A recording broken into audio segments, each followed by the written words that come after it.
Today we have the 2016 BMW 2 Series. This vehicle has done just over 64,000 miles. It has a manual transmission and a petrol fuel type.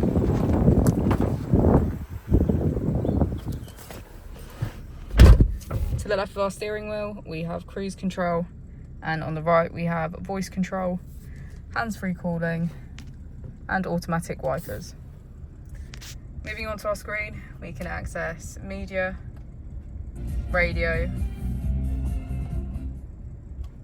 smartphone integration and navigation.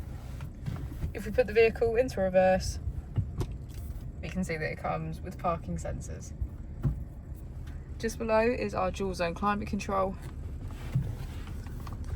As we go into the back of the vehicle, we can see that it has a full leather black interior.